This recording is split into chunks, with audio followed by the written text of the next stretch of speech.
many countries and mixed with many men. I've shared the days of sunshine, gone with them in the rain. The fires at evening said we were brothers. The fires at evening said we were brothers. A soldier I saw weeping beside a dying friend. My officers had said I must hate until the end. But seeing his grief I knew we were brothers. But seeing his grief I knew we were brothers. A man sat on a doorstep to see the children play. The gentle way he smiled there would charge your fears away. A stranger he but love made us brothers. A stranger he but love made us brothers.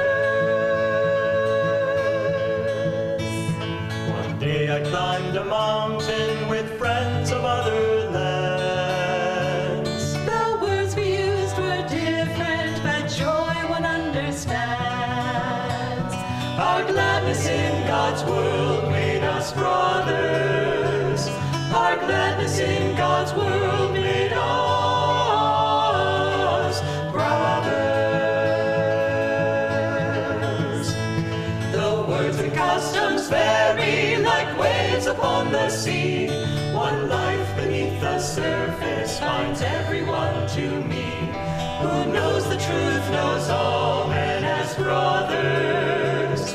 Who knows the truth knows all men as brothers. Then brothers, why endeavor to set ourselves apart? The fences we've been building squeeze tight upon our hearts. Come sing the truth that all men are brothers. Come sing the truth that all men are brothers. Thank you. Welcome everyone to Sunday service here. For those here, special welcome for those here in the Temple of Light at Ananda Village, and a special welcome likewise to those watching online.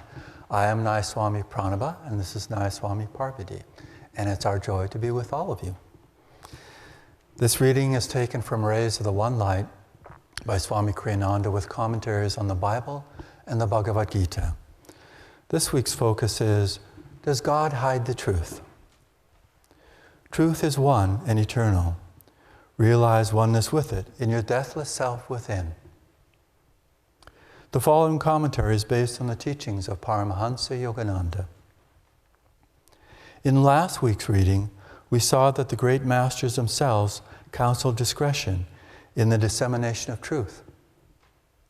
The counter-argument is sometimes made, but the Lord doesn't hide. He reveals His beauty in the sunsets, His tender sympathy in the rain, His wrath in the thunder, His restless energy in the brooks, His power in the sunlight. There are exoteric truths and there are also esoteric truths. There is that which is revealed impersonally and left up to us to interpret, such as the thunder and our perception of it as divine wrath, the rain and our perception of it as God's sympathy. But behind even God's most open expressions, there lies impenetrable mystery. The wind blows where it wills, said Jesus in chapter 3 of the Gospel of St. John. You hear the sound of it, but you do not know where it comes from or where it is going. So is everyone who is born of the Spirit. And Sri Krishna says in the 9th chapter of the Bhagavad Gita, by me the whole vast universe of things is spread abroad. By me the unmanifest. In me all existences contain, not I in them. God's hidden reality cannot be understood by the reasoning faculty.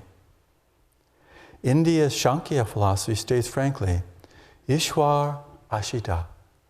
God is not provable. A willingness to seek the underlying reality behind appearances is essential for those who would know God. Thus, through Holy Scripture, God has spoken to mankind. Om, Om, Om.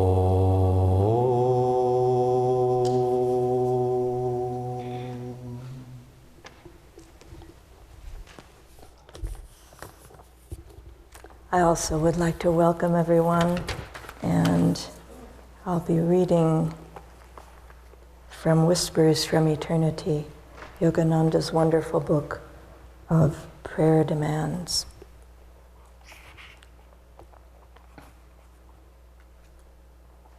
I baptize myself in the waters of my tears of love. Through long, winding pathways of self-doubt, fording mighty rivers that separated thee from me, trudging over endless wastes of barren lives, tossing dangerously on the rapids of many ambitions, arduously climbing steep mountain trails of desire, and carefully extricating myself from whirlpools of alternating sadness and hilarity. At last I have reached my journey's end. I look upon all those past travails with joy. Every struggle, every past agony has produced a flowing spring of joyous, grateful tears. In the sacred waters of those tears, I baptize myself daily with deep love for thee.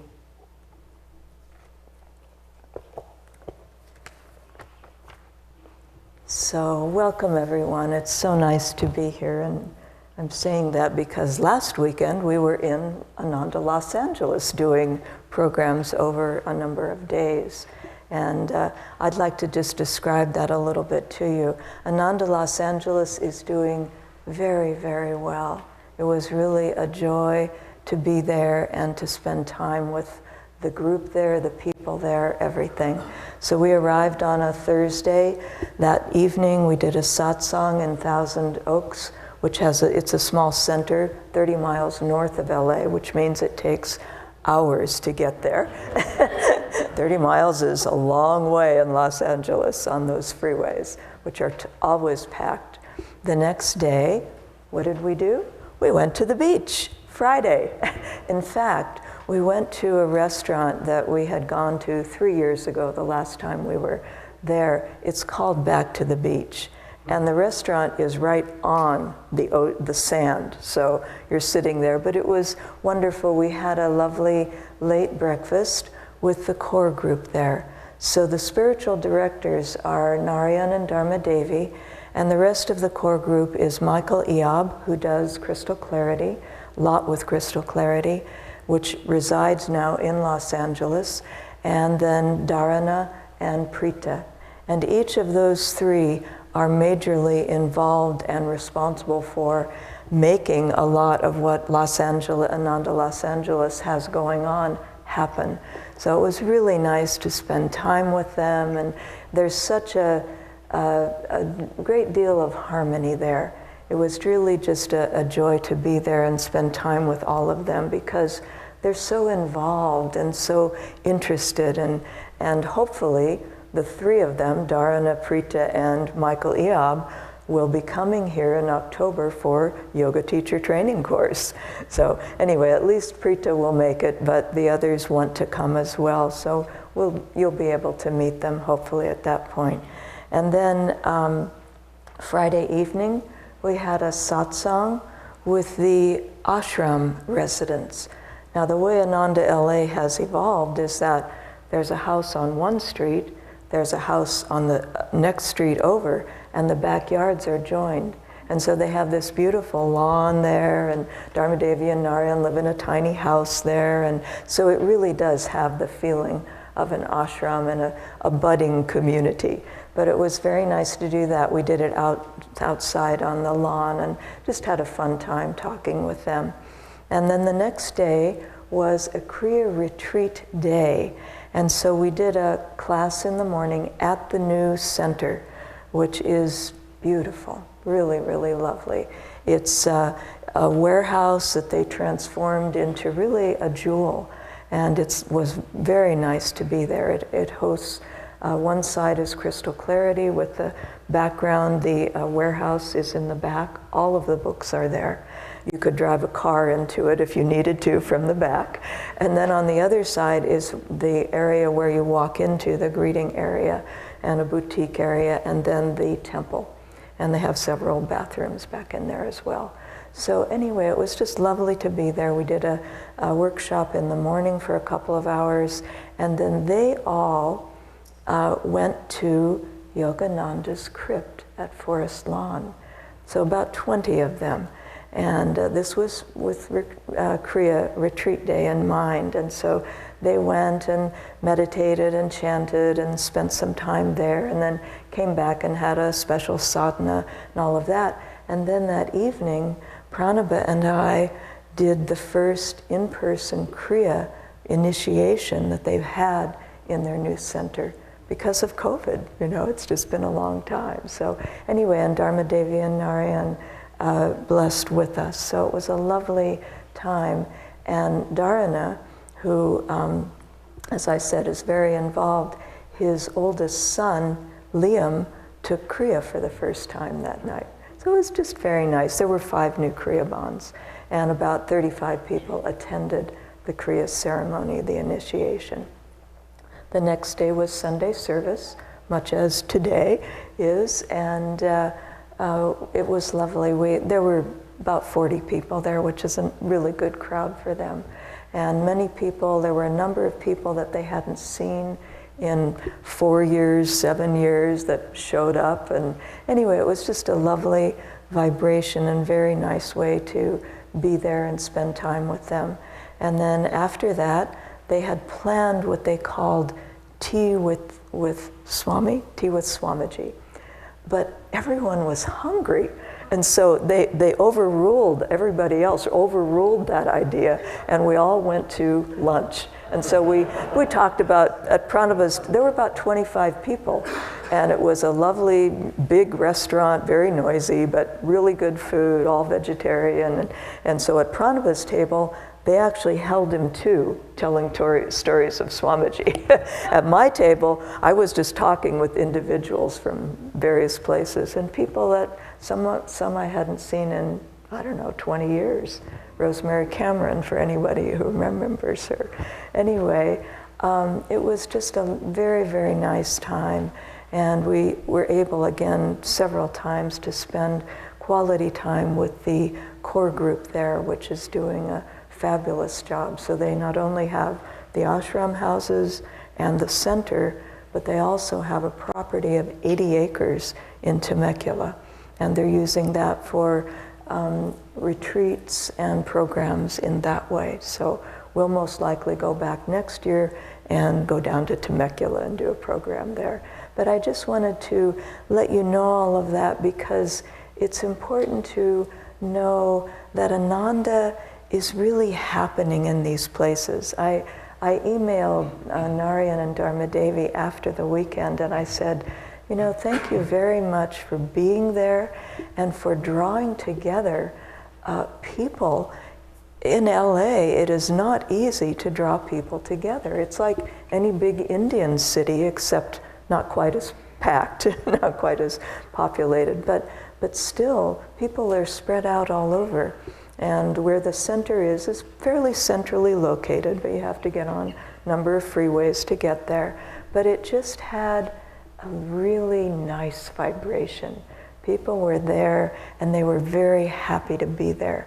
Some were a little new, but a lot of them were coming back and really enjoying being with each other again. So it's really happening there, and we'll see how it evolves because they've still got other things to do. So anyway, when I was thinking about this topic And just listening to the affirmation, I thought, well, there's the sermon, really. It's a beautiful affirmation to feel that you're seeing God in everything, but as Swami says in the reading, you have to go behind that even. And when it says, I'm just going to grab this, the trick is that when it says, which week are we on? 32. There we go. And when it says, renouncing my little egoic self, there's the kicker. I expand with my great soul self everywhere, but renouncing my little egoic self. And that is really what we're trying to do in our path. It's a path of self-realization. It's a path of liberation. So once you've gotten this far, and you're even interested in this path, but if you enter into it, you take meditation, and you've got Kriya Yoga, and you've got energization, and you've got all the things, everything. Yogananda brought everything to support us in making this real. And so it's really amazing to think that we have this opportunity to really become free, inner freedom, liberation.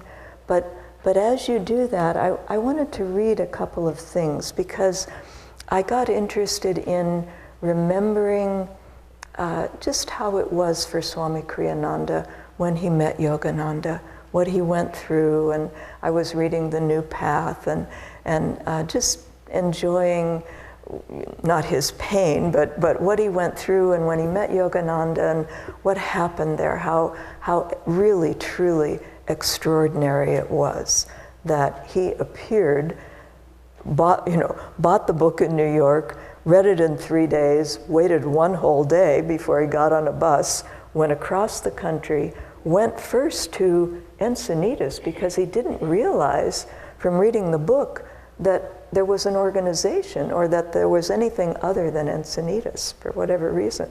Anyway, met Gyanamata briefly, okay, back on the bus, back to Hollywood, and I thought, wow, he could have so easily missed meeting Yogananda that day, because he didn't get back there. It's 100 miles.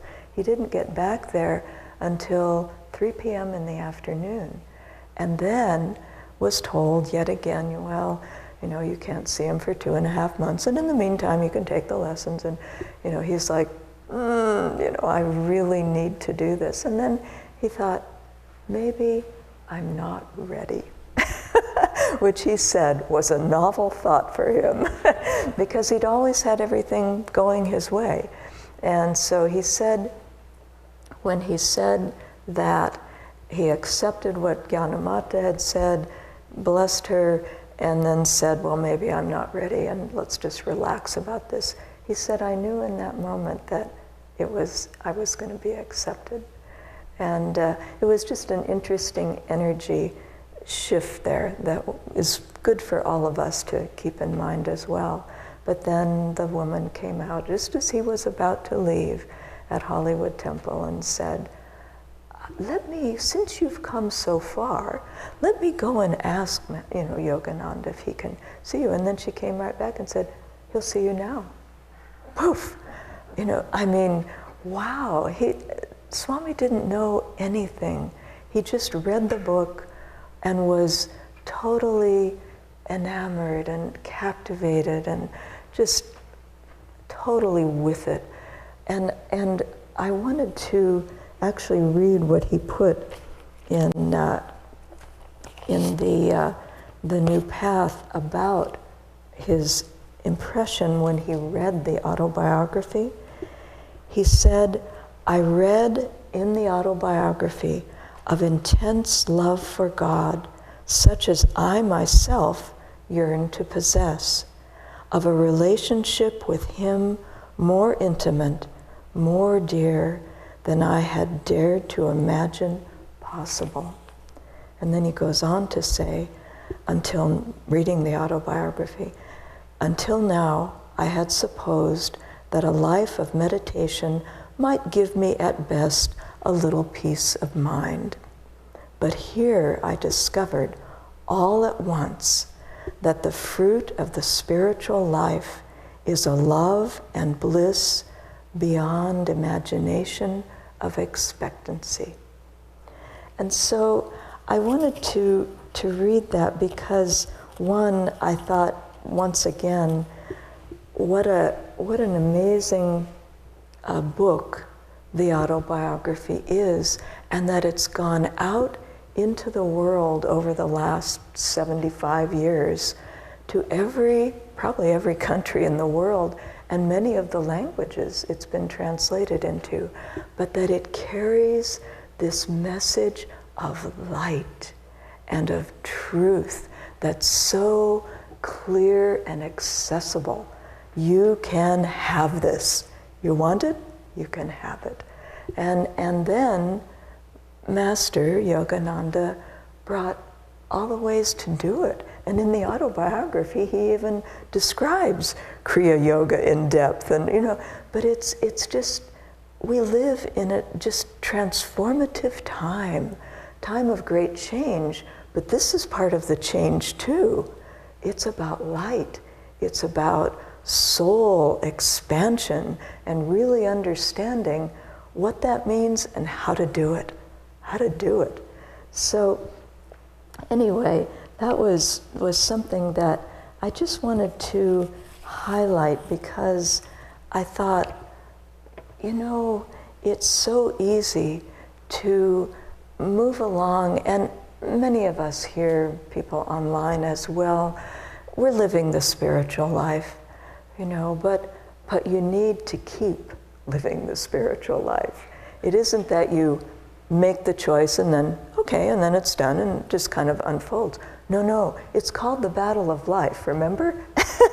And it means that once you make that choice, all along the way you need to keep making that choice. Pretty much every day, every moment would be good too.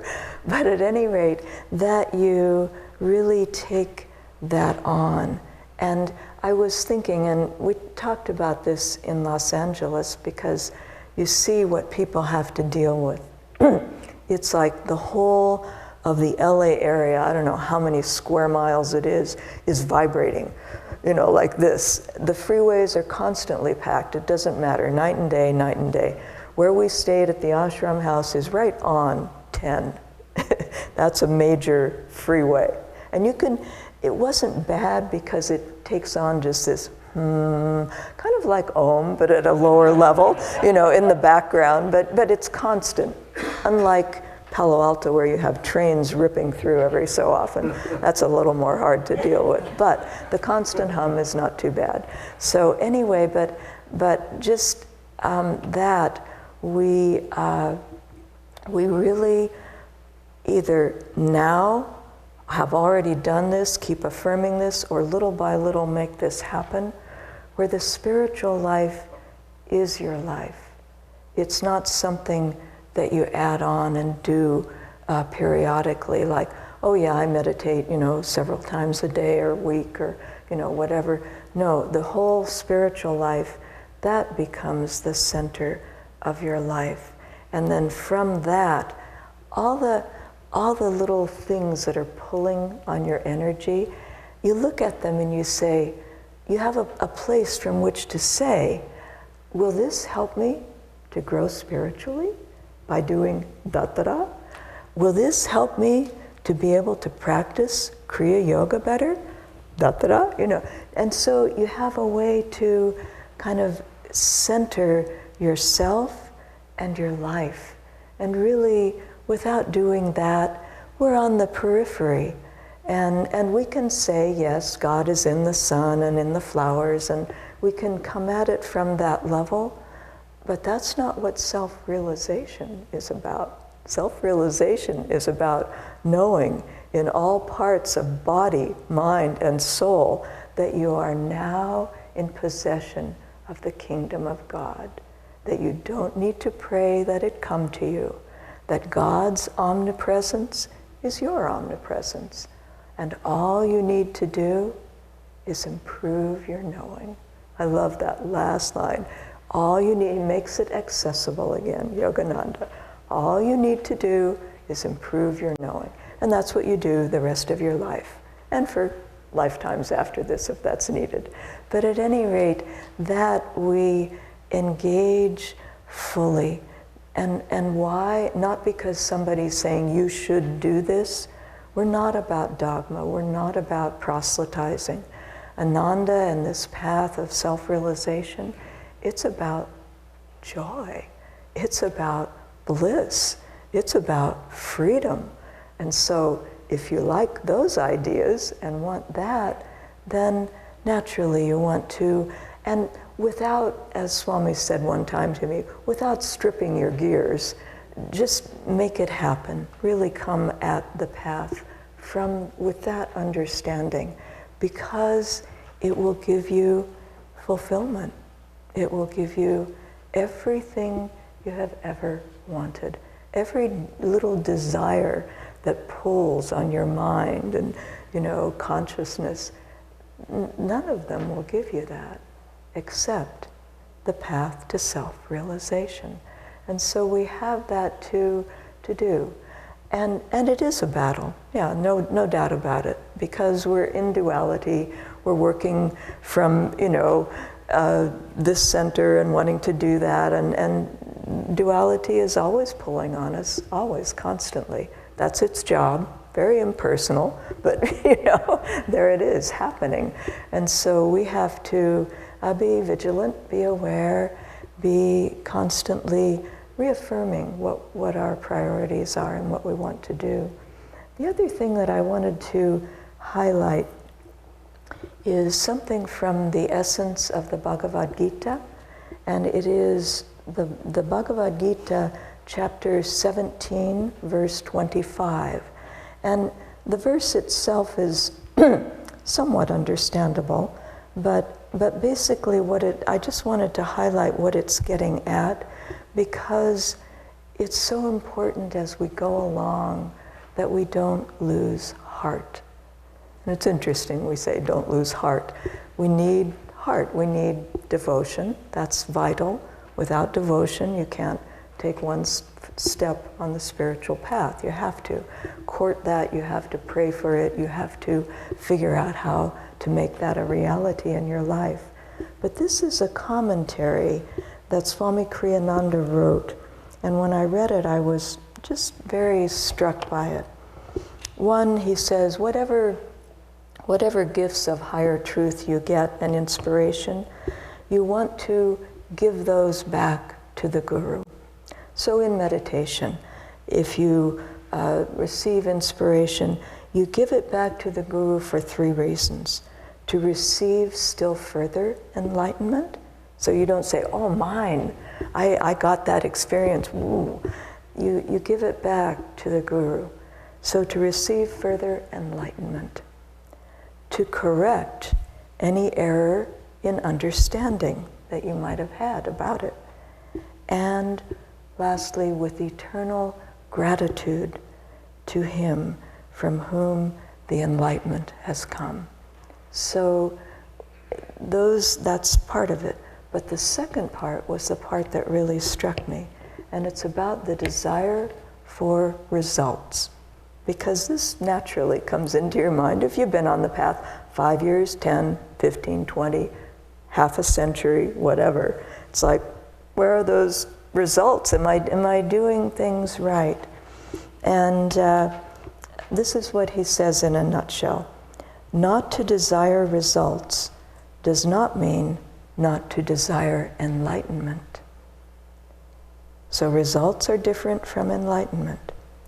A truly sattvic person need hardly be advised not to seek selfish fruits. In other words, if you've been on the path for a while, you know not to seek selfish fruits from his spiritual actions. He may need to be counseled, however, and there are 4 things. Not to seek specific results, even spiritual ones, from his spiritual practices, such as a hope for visions and phenomena. Don't seek those. Many who share truth and inspiration want others to be helped instead of leaving the results in God's hands. These are subtle things, but they're very, very important.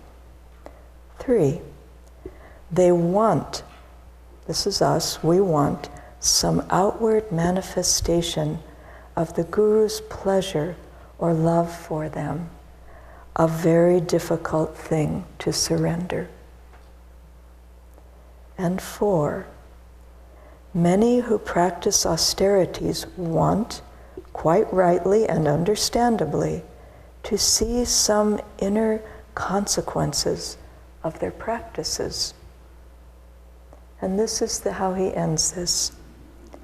All these desired results do come in time to the sincere seeker. But giving up attachment to those results will keep one focused on doing rather than on reaping benefits from one's practices, and therefore on continued effort until there is no sense of doing, doer, and done, because one is merged in the infinite. I would highly recommend looking that up and keeping it in mind. It's something that as the path becomes longer, we're on it longer, we need to understand the subtleties of how to be successful. And the goal, it's very interesting. When you reach the goal, you're no longer there. You're no longer there. You're merged in that divine. And so it's, again, you know, Swami Kriyananda said at the end, and I'll close with this, at the end of his life, he said, I no longer know where Swami Kriyananda ends and Yogananda begins. That is our goal, and that's the path to self-realization.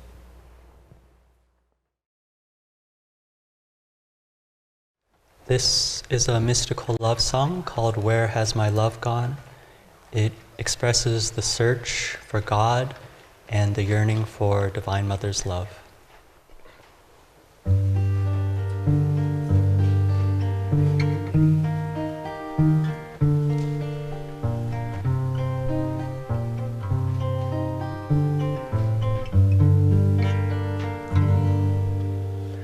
Where has my love gone? Long are the nights, now that she's left me, dimmed my delights. Where is my love friend? Passed she this way? Saw you her smile? Ah, what did she say? Ah, passed she here? My sweetheart, passed she here?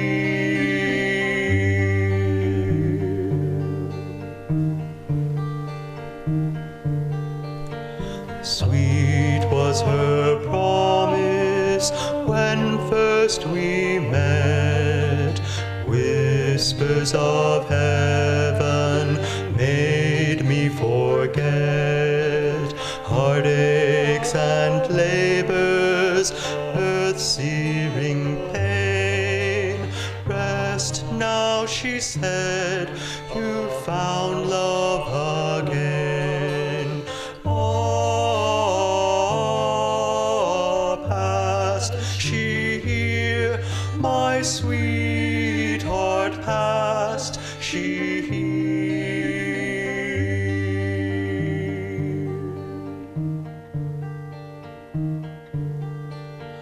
Surely she lied not, heaven did shine, piercing the darkness, love then was mine. Could she not linger? Must even she rise and depart like mist on the sea? Ah, past she here, my sweetheart, past she here.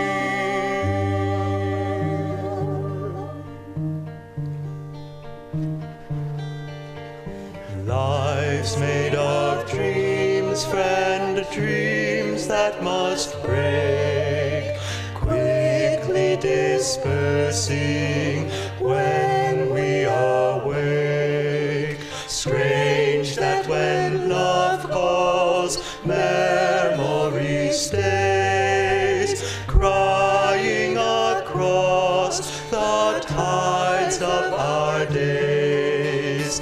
Ah, past she here, my sweetheart, past she